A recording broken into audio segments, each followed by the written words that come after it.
ഇന്ത്യയിലെ നീതിന്യായ പീഠങ്ങളെ സംശയത്തിന്റെ മുനയിൽ നിർത്തുന്ന ഒരു വലിയ വിവാദത്തിന് ഇപ്പോൾ തിരികൊളുത്തിയിരിക്കുകയാണ്.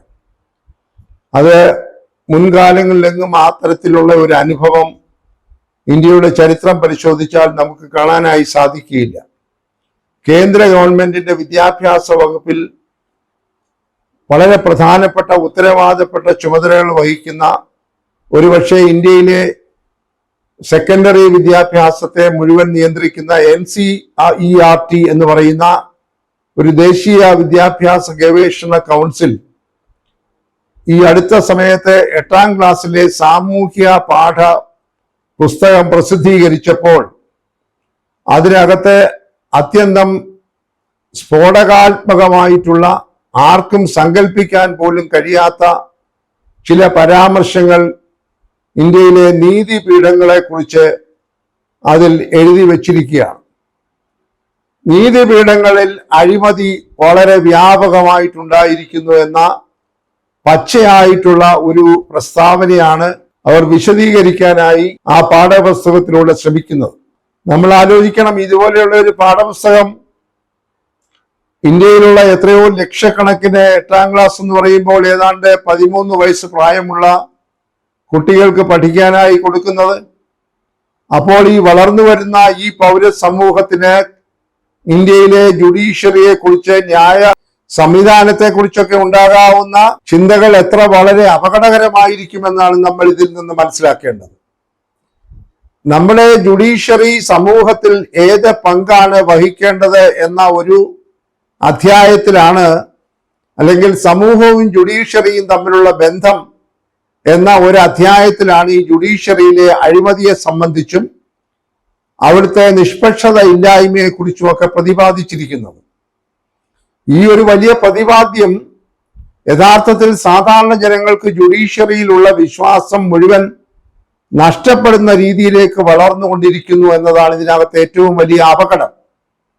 നമുക്കറിയാം, ഇപ്പോൾ തന്നെ ജുഡീഷ്യറി ധാരാളം വിമർശനങ്ങൾക്ക് വിധേയമാണ്. കഴിഞ്ഞ 2, 3, 4 ദശാബ്ദങ്ങളായി ഇന്ത്യൻ ജുഡീഷ്യറി, പരമോന്നത നീതിപീഠം ഉൾപ്പെടെ, സംസ്ഥാനങ്ങളിലെ ഹൈക്കോടതി ഉൾപ്പെടെ, വിചാരണ കോടതികൾ, കീഴ്ക്കോടതികൾ എല്ലാം ഇപ്പോൾ അതിശക്തമായ വിമർശനത്തിന് വിധേയമായിരിക്കുകയാണ്. എന്തിനു പറയട്ടെ, ജഡ്ജിമാരുടെ നിയമനത്തെ സംബന്ധിച്ച് പോലും അതിശക്തമായ വിമർശനങ്ങൾ പാർലമെന്റിനകത്ത് പോലും വന്ന സംഭവങ്ങൾ നമ്മൾ ഈ അടുത്ത കാലങ്ങളിലായി കണ്ടുകൊണ്ടിരിക്കുകയാണ്. കൊളേജിയം എന്ന് പറയുന്നതായിട്ടുള്ള സംവിധാനത്തെ പോലും ചോദ്യം ചെയ്യുന്ന നിരവധി ഉന്നതന്മാരായിട്ടുള്ള അഭിഭാഷകർ, രാഷ്ട്രീയ നേതാക്കന്മാരൊക്കെ പൊതു ചർച്ച നടത്തിയിട്ടുണ്ട്.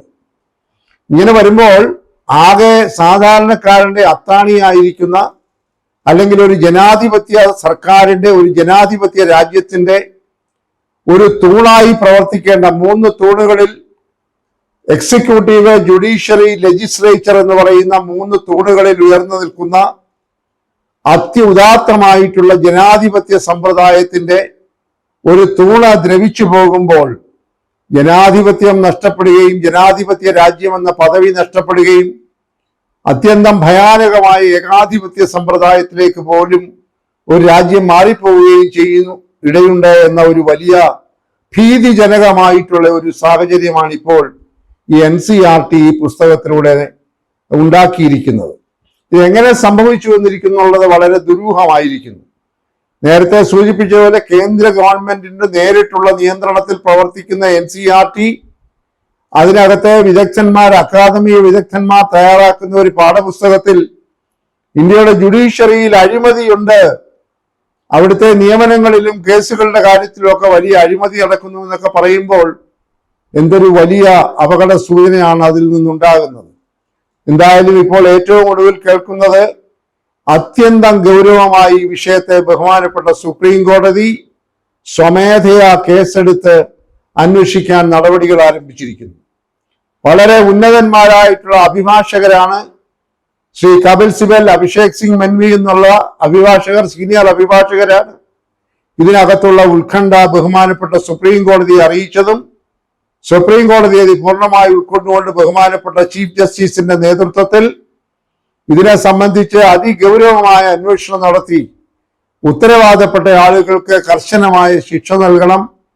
ഇങ്ങനെ ജുഡീഷ്യറിയെ അധിക്ഷേപിച്ച ആളുകളെ വെറുതെ വിടാൻ പാടില്ല എന്ന രീതിയിലേക്ക് കാര്യങ്ങൾ നീങ്ങുകയാണ്. ഇത് സർക്കാരിന്റെ ശ്രദ്ധയിൽപ്പെട്ടപ്പോൾ കേന്ദ്ര വിദ്യാഭ്യാസ വകുപ്പ് ഇത് തയ്യാറാക്കിയതായിട്ടുള്ള ഉദ്യോഗസ്ഥന്മാരെ മാറ്റി നിർത്തിയിരിക്കുന്നുവെന്നാണ് ഒടുവിൽ കിട്ടുന്ന റിപ്പോർട്ട്. എന്തായാലും ഇത് അത്യന്തം ഗൗരവത്തോടു കൂടിയാണ് ബഹുമാനപ്പെട്ട സുപ്രീം കോടതി ഇത് കണക്കിലെടുത്തിരിക്കുന്നത്.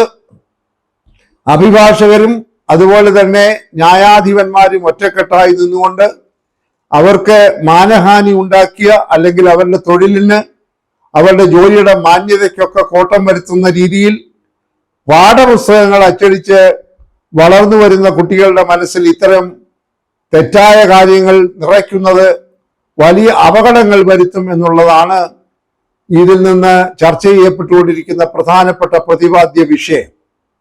എന്തായാലും ഇത് തുടരാൻ സാധ്യതയില്ല. ഈ പുസ്തകം വിതരണം ആരംഭിച്ചിട്ടില്ല.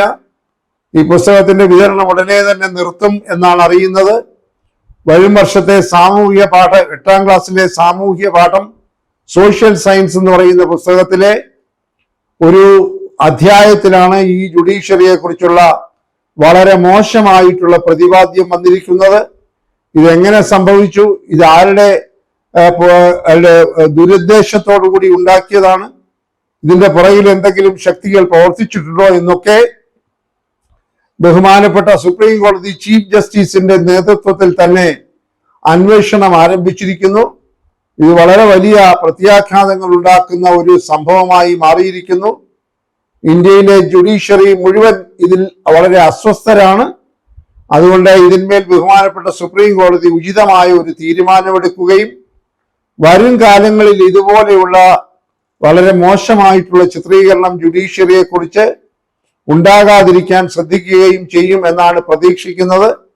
അതല്ല എന്നുണ്ടെങ്കിൽ സാധാരണ ജനങ്ങൾക്ക് ജുഡീഷ്യറിയിലുള്ള വിശ്വാസം പോലും നഷ്ടപ്പെട്ടു പോകാൻ സാധ്യതയുണ്ട്. അത് വലിയ അപകടങ്ങൾക്ക് വഴിതെളിക്കും. കാരണം നേരത്തെ പറഞ്ഞ പോലെ സാധാരണക്കാരന്റെ അവസാനത്തെ അഭയകേന്ദ്രമായ ഈ നിയമ സംഹിത അല്ലെങ്കിൽ നിയമ സംവിധാനം താറുമാറായി കഴിഞ്ഞാൽ അരാജകത്വം ഉണ്ടാകും, അക്രമമുണ്ടാകും, നിയമമെല്ലാം ജനങ്ങൾ കയ്യിലെടുക്കുകയും ഒക്കെ ചെയ്യുന്ന സാഹചര്യം ഉണ്ടാകത്തക്ക ദൂരവ്യാപകങ്ങളായിട്ടുള്ള പരാമർശമാണ് ഈ പുസ്തകത്തിൽ വന്നത്.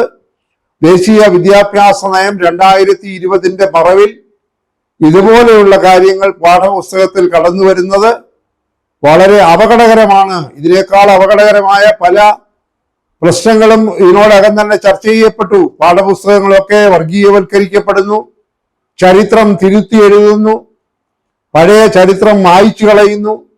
അതൊക്കെ ബോധപൂർവമായി ഇപ്പോൾ ഈ കഴിഞ്ഞ രണ്ട് ഊഴങ്ങളായി 3ാം ഊഴത്തിലിരിക്കുന്ന ശ്രീമാൻ നരേന്ദ്രമോദിയുടെ സർക്കാരിനെ കുറിച്ച് ആക്ഷേപങ്ങൾ പൊതുസമൂഹത്തിലുണ്ട്. ചരിത്രത്തിന്റെ തിരുത്തെഴുത്ത്, അതായത് രാഷ്ട്രീയ പാർട്ടികളുടെ ആദർശങ്ങൾ പരത്തുന്നതിനായി പുസ്തകങ്ങളെ ഉപയോഗിക്കുക, വിദ്യാഭ്യാസ സമ്പ്രദായത്തെ ആ തരത്തിലൊക്കെ വക്രീകരിക്കുക, കാവ്യവൽക്കരിക്കുക എന്ന ആക്ഷേപങ്ങളൊക്കെ നിലനിൽക്കുമ്പോഴാണ് അതിനേക്കാളൊക്കെ ദൂരവ്യാപകങ്ങളായ പ്രത്യാഘാതങ്ങൾ ഉണ്ടായേക്കാവുന്ന ബഹുമാനപ്പെട്ട ജുഡീഷ്യറിയുടെ മേലുള്ള ആക്രമണം. അതുകൊണ്ട് ജുഡീഷ്യറി ഇത് വളരെ ഗൗരവമായി എടുത്തിരിക്കുന്നു. ഇതിന് തീർച്ചയായും വിലക്കുകൾ ഉണ്ടാകും. ഇത് ആവർത്തിക്കപ്പെടാതിരിക്കുന്നതിനുള്ള മുന്നറിയിപ്പുകളും ബഹുമാനപ്പെട്ട ഹൈക്കോടതി വളരെ വ്യക്തമായി പുറപ്പെടുവിക്കാനുള്ള സാധ്യതകളാണ് കാണുന്നത്. അതുകൊണ്ട് പാഠപുസ്തകങ്ങൾ അത് സെക്കൻഡറി വിദ്യാഭ്യാസത്തിലാണെങ്കിലും ശരി, ഉന്നത വിദ്യാഭ്യാസത്തിലാണെങ്കിലും ശരി, പാഠപുസ്തകങ്ങളെ വക്രീകരിക്കാൻ, ചരിത്രത്തെ വളച്ചൊടിക്കാൻ അധികാരവർഗവും അതുപോലെ തന്നെ മറ്റൊരു രാഷ്ട്രീയ സംവിധാനവും ശ്രമിക്കാതിരിക്കണം എന്ന ഒരു സന്ദേശം കൂടെ ഇതിനകത്ത് ഉൾപ്പെട്ടിരിക്കുന്നു. വസ്തുതകളെ വസ്തുതകളായി കാണാനും സൈദ്ധാന്തികമായി എതിർക്കേണ്ടതിനെ എതിർക്കാനും അല്ലാതെ അന്ധവിശ്വാസങ്ങളെ വളം വെച്ചു കൊടുത്ത് വളർത്തുന്നതിനും രാഷ്ട്രീയമായ സങ്കുചിതമായ ആദർശങ്ങളെ ചെറിയ മനസ്സുകളിൽ അടിച്ചേൽപ്പിക്കുന്നതിനുമൊക്കെ ശ്രമങ്ങൾ ആരുടെ ഭാഗത്തു നിന്നുണ്ടായാലും അത് എതിർക്കപ്പെടേണ്ടതാണ് എന്ന ഭരണകൂടവും തിരിച്ചറിയണം. അതുകൊണ്ട് ഈ ഒരു വിഷയം ബഹുമാനപ്പെട്ട സുപ്രീം കോടതി കൈകാര്യം ചെയ്യുമ്പോൾ ഈ കാര്യങ്ങളിലൊക്കെ ഒരു വ്യക്തത ഉണ്ടാകും. ഭരണകൂടത്തിന് ഒരു മുന്നറിയിപ്പുണ്ടാകും. ഭരണകൂടത്തിന്റെ കീഴിൽ പ്രവർത്തിക്കുന്ന ഉദ്യോഗസ്ഥന്മാർക്ക് ഒരു താക്കീതുണ്ടാകും. പൊതുസമൂഹം ഇതേ സംബന്ധിച്ച് കൂടുതൽ ഉണർന്ന് പ്രതികരിക്കും എന്ന് തന്നെ വേണം നാം ഇപ്പോൾ കരുതേണ്ടത്.